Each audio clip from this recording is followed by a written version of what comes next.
कल ही से हम ये देख रहे हैं कि साइक्लोन बिपरजॉय मुसलसल टॉप ट्रेंड बना हुआ है। 3 रोज़ गुजर चुके हैं, इस पर बात हो रही है, लोग अपने अपने ख्यालात का इजहार कर रहे हैं। 31,000 से ज़ायद सारिफीन ट्वीट्स कर चुके हैं, इक़दामात पर बात हो रही है। बारिश अगर होती है तूफ़ानी तो उसके पेश नज़र क्या कुछ किया जा रहा है, इस पर भी लोग अपनी अपनी राय का इजहार करें, क्योंकि कराची शहर में जब जब बारिश हुई वो जहमत बनी है। तो इस सारी सूरत हाल के पेश नज़र सिंध हुकूमत को संजीदा इक़दामात लेने हैं और बिलबोर्ड्स हटाए जा रहे हैं, पंप्स लगाए जा रहे हैं निकासी आग के लिए और हिदायत जारी की जा रही हैं। लोगों को महफूज मकाम पर मुंतकिल किया जा रहा है खस्ता हाल इमारतों से। तो ये सारी सूरत हाल है। इसी तूफ़ान की मैं बात करूँगी। समंदरी तूफ़ान बिपरजॉय आज दिन 11 बजे पाकिस्तान में दाखिल होगा और केटी बंदर से ये टकराएगा। समंदरी तूफ़ान कराची के जनूब से 310 किलोमीटर दूर है और ये तूफ़ान केटी बंदर के जनूब मगरिब से 240 किलोमीटर दूर है। समंदरी तूफ़ान के मरकज़ी अतराफ में हवाओं की रफ्तार 150 से 160 किलोमीटर फ़ी घंटा है। और आप ये मेरे पीछे देख सकते हैं इस साइक्लोन को, ये जिस जगह पर मौजूद है कराची के काफ़ी करीब है, ये पहले इसकी दूरी से ज़्यादा थी और इस तरफ इसके भारतीय गुजरात है और कराची की तरफ हैदराबाद, नवाबशाह, बदीन, ठट्ठा, सजावल, केटी बंदर, ये तमाम शहर इससे मुतासिर हो सकते हैं। और ये भी कहा जा रहा है कि इस वक्त केटी बंदर में समंदर में जो लहरें हैं वो 30 फीट तक बुलंद हो रही हैं। 140 किलोमीटर फ़ी घंटा की रफ्तार से झक्कड़ भी चल सकते हैं। अलबत्ता कराची शहर में सीव्यू पर तो सख्ती से नाका लगा दिया गया है। 2 दरिया की साइड पर लोग बाज नहीं आ रहे, वो जा रहे हैं, गिरफ्तारियां भी हुई हैं, दफ़ा 144 भी नाफिज है। मजीद क्या कुछ किया गया है, सालिक शाह ने हमें ज्वाइन किया है। सालिक बताइएगा। सालिक क्या देख रहे हैं आप? आज सुबह जब हम यहाँ पर पहुँचे हैं तो आपको मालूम है कि गुज़िश्ता 2-3 दिनों से, जी बिल्कुल, गुज़िश्ता 2-3 दिनों से हम देख रहे थे कि यहाँ पर सीव्यू के साहिल को बंद करने के बावजूद शहरी को जो एक्सेस था वो 2 दरिया की पट्टी की तरफ था। लेकिन आज सुबह हमने देखा कि गुज़िश्ता रात ही यहाँ पर DHA के इंतजामी और मुकामी इंतजामी ने यहाँ पर जो सीव्यू के जो 2 दरिया की पट्टी की तरफ जो आने वाले जो रास्ते हैं उनको रेत के टेले लगा के, जो रेत की जो दीवार बनाकर उनको बंद कर दिया ताकि गाड़ियों का एक्सेस यहाँ पर बंद हो सके। लेकिन यहाँ पर हमने फिर भी देखा कि शहरी कहीं ना कहीं से मोटरसाइकिलों पर यहाँ अंदर पहुँच रहे थे, जबकि इमरजेंसी के लिए सिर्फ एक ही रास्ता बनाया गया है जहाँ से कानून नाफिज करने वाले इदारे, इसके अलावा जो रेस्क्यू सर्विस जो एहलकार हैं उनकी गाड़ियां आ और जा रही हैं। लेकिन दूसरी जानिब हमने ये देखा कि यहाँ पर शहरियों की कुछ तादाद भी यहाँ पर मौजूद, लेकिन अब से थोड़ी देर पहले यहाँ पर पुलिस आई है, उसने यहाँ से कुछ लोगों को भी हिरासत में लेने के बाद यहाँ से थाने मुंतकिल किया है। दूसरी अगर पूरा ओवरऑल पूरे शहर की बात की जाए तो आज सुबह शहर में मतलब जुज़वी तौर पर अबर आलूद था, जबकि काले जो घटा के बादल छाए हुए थे। लेकिन अभी से दोबारा भी गर्मी शुरू, गर्मी की शिद्दत में इजाफा हुआ। लेकिन समंदर रफ है, हाई टाइड्स है, यहाँ पर पानी की सतह जो है बतदरीज बुलंद हो रही है। अब जो पानी है उस दीवार से बाहर आना शुरू हो गया, मतलब सुबह के पानी जो है काफ़ी ठहराव था। इस वक्त महकमा मौसमियात के हुकाम का ये कहना है कि समंदरी तूफान बिपरजॉय है इस वक्त कराची के जुनूब में 225 किलोमीटर के फासले से गुजर रहा है, जो कि आज दोपहर में या शाम तक कराची केटी बंदर के साहिल पर टकराएगा, जबकि जिसके बाद उसका रुख भारतीय रियासत जाएगा। लेकिन इब्तदाई तौर पर हुकाम का ये कहना है कि शाम तक मुमकिन तौर पर यह तूफान केटी बंदर से टकराएगा, जिसके बाद कराची शहर, उसके अलावा बदीन, टंडोवाला रियार, मातली और सजावल के जो इलाके हैं वहाँ पर तेज़ आंधी के साथ बारिशों की भी मुतवक्का है, जिसकी वजह से हुकाम ये कहने कि उन्होंने उन इलाकों से जो साहिली पट्टियाँ हैं वहाँ से लोगों से डिस्प्लेस किया। लेकिन बदकिस्मती की बात यह कि अफसोसनाक चीज़ देखने में आई कि कराची में जो साहिली पट्टियाँ हैं, जो इब्राहिम मेदरी फिशरी का जो इलाका है, वहाँ पर जो लोग आबाद हैं वो अपना घर छोड़ने को तैयार नहीं है। गुज़िश्ता शबी मुबारक विलेज जो मारीपुर का जो इलाका है, उसकी जो मरकज़ी सड़क है वहाँ तक पानी की जो है पानी वहाँ तक पहुँच चुका था। समंदर ने उस पूरी रोड को कवर कर लिया था और आबादी के अंदर पानी दाखिल हो गया। लेकिन वहाँ पर हुकाम को और जो DC है मुताल्लिका जो महकमे थे उनको काफ़ी मुश्किलात का सामना करना पड़ा, क्योंकि वहाँ के लोग अपना घर छोड़ने को तैयार नहीं थे। ये सूरत हाल इब्राहिम मेदरी में फिशरी के मुकाम पर भी देखी जा रही है, जहाँ पर चश्मा गोट और उसके अलावा जो इलियास गोट है वहाँ पर इस तरह की सूरत हाल सामने आ रही है। आज हुकाम से भी हमारी बात, उनका यही कहना है कि आज दोपहर में वहाँ से लोगों को ज़बरदस्ती डिस्प्लेस किया जाएगा, क्योंकि शाम में सालिक मुझे ये बताएगा कि जो फौज के दस्ते हैं सालिक कंट्रोल ना हो जाए, लोगों को वो भी तैनात हो गए हैं, वो भी उन्होंने भी पोजीशन संभालनी है, वो किस किस जगह पर तैनात है?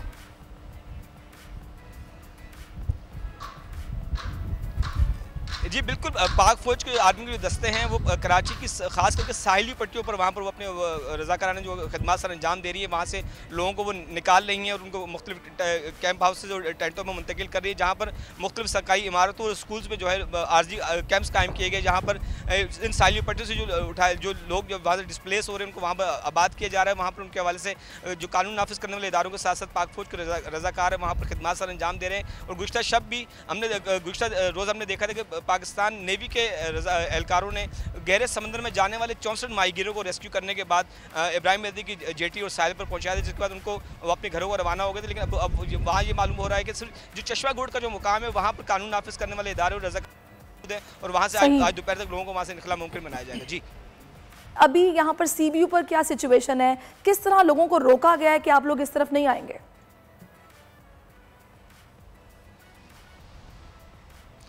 जी बिल्कुल, इससे पहले कभी मैंने आपको बताया था कि सीवीयू की जो साइल पर तो पहले दिन से ही पाबंदी लगा दी गई थी और वहाँ दोनों तरफ जो है पाइप लगाने के बाद रोड को बंद कर दिया गया था।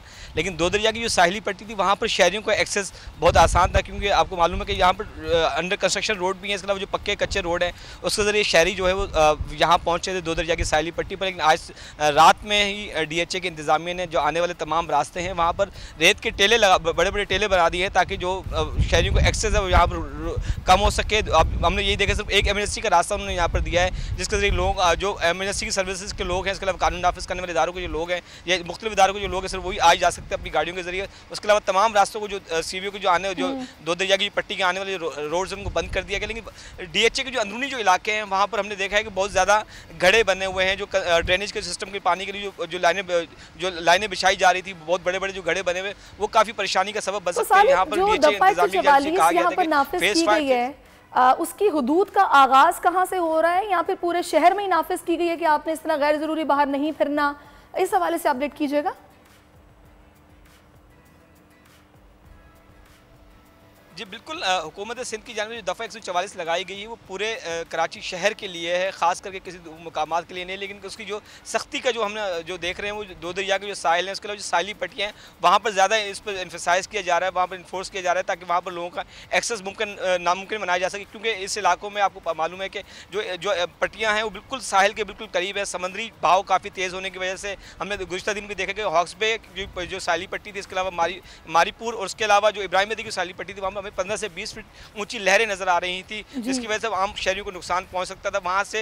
लेकिन गुज़िश्ता रोज़ हमने देखा कि DHA इसके अलावा सीवीयू और जो हॉक्स बे की साहिली पट्टी थी वहां पर शहरियों को बहुत एक्सेस बहुत आसान था। लेकिन आज हम अगर सीवीयू ठीक है, वहां पर भी अब इन्होंने मट्टी की बोरियां लगा दी हैं ताकि लोग उस तरफ ना जा सकें। कराची के शहरी बाज नहीं आते, इनको एडवेंचर का बहुत शौक है, इसलिए इन पर सख्ती की गई है और रोका जा रहा है कि आप हरगिज़ इस तरफ नहीं आएंगे।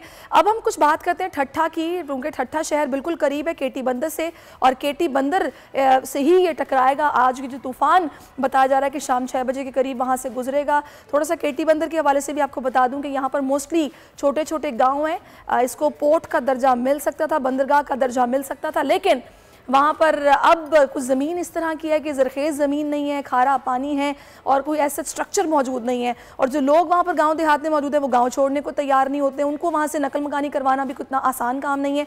वहाँ पर ठट्ठा में क्या सूरत हाल है जो कि करीब है और ज़्यादा आबाद है, ये जानने के लिए हमें नज़ाकत शाह ज्वाइन कर चुके हैं। नज़ाकत बताइएगा। हाँ जी बिल्कुल, इस वक्त मैं KT बंदर के तहसील जो गारो क्रीक्स पर मौजूद हूँ। आपको बताएं कि जैसे जैसे वक्त गुजरता जा रहा है वैसे समंदरी तूफ़ान जो करीब आता जा रहा है। इस वक्त आपको बताएं जिस जगह पर मौजूद हूँ, मेरे अकब में अगर आपको कैमरा मैन दिखाए कि इस जो ये पूरा इलाका जो है पानी हो गया है। समंदर का पानी जो की सतह बुलंद होने से तकरीबन 10 से ज़ायद गाँव जो थे वो ज़ेराब आ गए। इस वक्त जो मुख्तलिफ इलाकों में जो ना ठट्ठा के साली इलाके, KT बंदर, बुराबारी, ठक्करों और दीगर इलाकों में वक्फे से बारिश का सिलसिला भी जारी है। समंदर के खतरात को पेश नज़र ज़िले इंतज़ामिया की जानिब से जो लोगों को नकल मकानी करके मुख्तलिफ जो मकामात पर जो मुंतकिल किया गया है। आपको बताएं कि सजावल ज़िला में तकरीबन 22,542 अफराद जो थे वो समंदर के तूफ़ान के खतरे के पर थे। उनमें से 19,137 अफराद के जो ज़िले इंतज़ामिया की जानिब से वहाँ से निकाल कर जो महफूज मकामात पर मुंतकिल किया गया है। बात की जाए ठट्टा की, तो ठट्टा के केटी बंदर, शाह बंदर, जाती और दीगर इलाके जो है वहाँ से तकरीबन 19,000 अफराद थे जो खतरे के निशान पर। तमाम के तमाम अफराद को निकाल कर मुख्तलिफ जो रेस्क्यू के सेंटर में पहुँचा गया है। इस रेस्क्यू अमल में आपको बताएं कि पाक आर्मी, सिंध पुलिस, नेवी, पाक मेराइन और दीगर जो इदारे वो हिस्सा ले रहे हैं, जो लोगों को वहाँ से निकाल कर महफूज मकामात पर मुंतकिल किए जा रहे हैं। मुख्तलिफ जो मकामात पर जो ज़िला इंतज़ामिया की जानिब से कैंपें बनाई गई है। ठट्टा में 10 कैंपें बनाई गई, जबकि सुजावल में 14 कैंपें बनाई गई है, जहाँ पर जो तूफान मुतासिरीन को लाया कर वहाँ जगह पर नाज़रीन मौजूद है। ये घारों का मकाम जो कि तकरीबन 120 किलोमीटर केटी बंदर से फासले पर है, और वहाँ पर ये मौजूद थे और उन्होंने तमाम तर सिचुएशन से आगाह किया। मैंने आपको जैसे कि पहले भी बताया कि जो लोग केटी बंदर के करीब देहातों में आबाद हैं वो अपना गांव नहीं छोड़ना चाहते, तो उनको वहाँ से इनखला करवाया जा रहा है। करीबी कैंप लगाए गए हैं, जिन कैंप्स में हुकूमती कैंप्स में इन्हें मुंतकिल किया गया ताकि एटलीस्ट ये लोग महफूज रहें। दुआ की जा रही है कि सूरत हाल जो है वो बेहतर ही रहे, ज़्यादा नुकसान ना हो और ये बारिशें जहमत का बायस ना बने और ये तूफ़ान आराम से अपना रुख बदल ले या फिर डिके की तरफ चला जाए, ख़त्म हो जाए, शिद्दत में कमी आ जाए, यही दुआ है। बिपोरजॉय तूफान के खतरात कराची के साहिल तक पहुंच गए। समुद्री तूफान और शदीद बारिशों में नुकसान से बचने के लिए आवाम ये एहतियाती तदाबीर इख्तियार करें। दफ़ा 144 पर अमल करें और हरगिज़ साहिल का रुख न करें।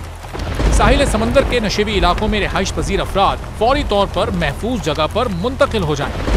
दौरान बारिश और आंधी में गैर जरूरी बाहर निकलने से परहेज करें। तमाम जरूरी अद्वियात प्लास्टिक के बैग में अपने साथ रखें।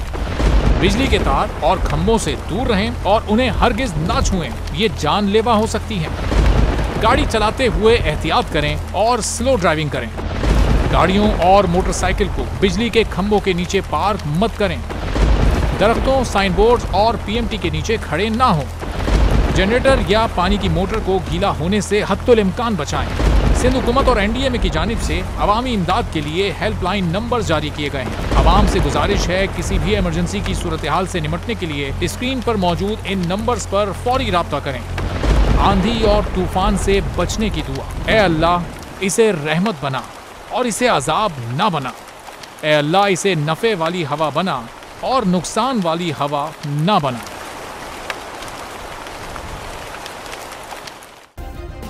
सब्सक्राइब करें और बेल दबाएं ताकि कोई खबर रह न जाए।